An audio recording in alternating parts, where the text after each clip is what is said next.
High, আমি দোলন। আজকে আমি আপনাদেরকে খুব সহজেই ডালিয়া গাছের কাটিং থেকে চারা তৈরি করে দেখাবো।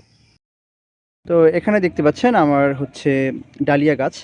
তো ডালিয়া গাছকে পরবর্তী বছরের জন্য আমি বাঁচিয়ে রাখি, কাটিং বাঁচিয়ে রাখি। তো কাটিং থেকে পরবর্তী বছরের জন্য প্রচুর চারা তৈরি করে প্রচুর ডালিয়া ফুল পাওয়া যায়, সেই প্রসেসটা আজকে আপনাদেরকে শেখাবো।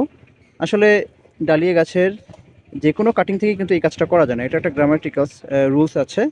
তো এর জন্য আপনাদেরকে ডালিয়া গাছের নিচ থেকে যে বেইজাল শ্যুটগুলো বের হয়, এই বেইজাল শ্যুট থেকে আপনাকে কাটিং করতে হয়। এই বেইজাল শ্যুট মানে হচ্ছে ডালিয়া গাছের গোড়া থেকে যে কাটিংগুলো বের হয়। দেখতে পাচ্ছেন এখানে ডালিয়া গাছের একদম গোড়া থেকে এই তো এই কুশিটা গজিয়েছে, এবং এই কাটিংটাই হচ্ছে বেস্ট কাটিং পরবর্তী বছরের জন্য বাঁচিয়ে রাখবার জন্য।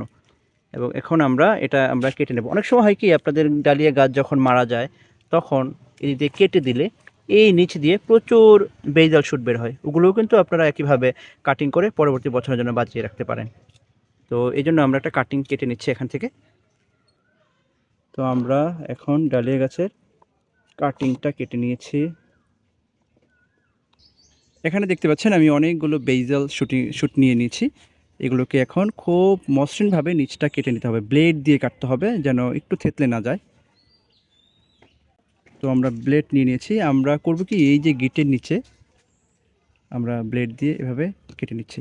দেখতে পাচ্ছেন এইভাবে একদম মসৃণভাবে এই নিচের দুটো পাতা আমরা ব্লেড দিয়ে কাটবো, হাত দিয়ে ছিঁড়তে যাব না। এই তো উপরের যদি পাতা বেশি মনে হয় তাহলে একটা ছেটে দেবেন।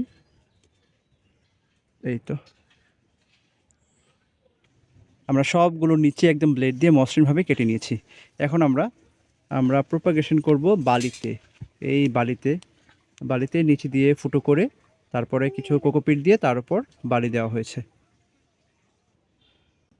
আমরা মোটামুটি 1 ইঞ্চি গভীরতায় বুনে দেব।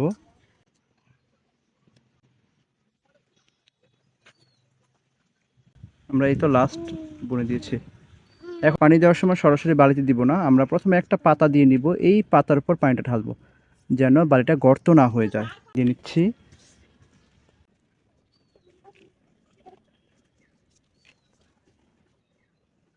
তো বালিগুলো যেন, এই পানিগুলো যেন আটকে না থাকে। পানিগুলো যদি আটকে থাকে তার মানে ড্রেনেজ সিস্টেম ঠিক হয়নি। আর পানিগুলো যদি আটকে থাকে তাহলে কিন্তু কাটিংগুলোতে শিকড় আসবে না, কাটিংগুলোতে পচন লাগবে। তো পানিটা যেন দ্রুত বেরিয়ে যায়, আমার একটু পরেই পানিগুলো সব বেরিয়ে যাবে। তো এই তো দেখতে পাচ্ছেন কাপ থেকে পানি বেরিয়ে যাচ্ছে, তার মানে এই ড্রেনেজ সিস্টেমটা ঠিক আছে। আমরা এটা রাখবো সকালে, যেখানে শুধুমাত্র 1 ঘন্টা রোদ পায় সেখানে আমরা রাখবো। ঠিক 25 থেকে 30 দিন পর কাপের বাইরে থেকে শিকড় দেখা যাচ্ছে। এই তো দেখতে পাচ্ছেন একদম শিকড়ে প্রায় কাপটা ভরে গেছে।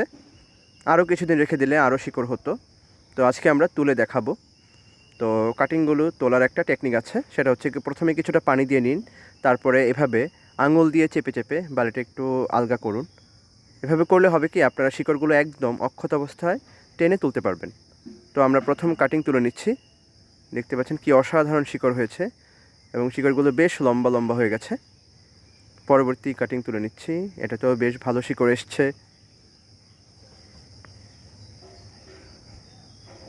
এই তো এই কাটিংটাতেও শিকড় এসছে। প্রায় প্রত্যেকটা কাটিংয়ে শিকড় এসছে, দেখতে পাচ্ছেন। এই তো প্রত্যেকটা কাটিংয়ে শিকড় এসছে।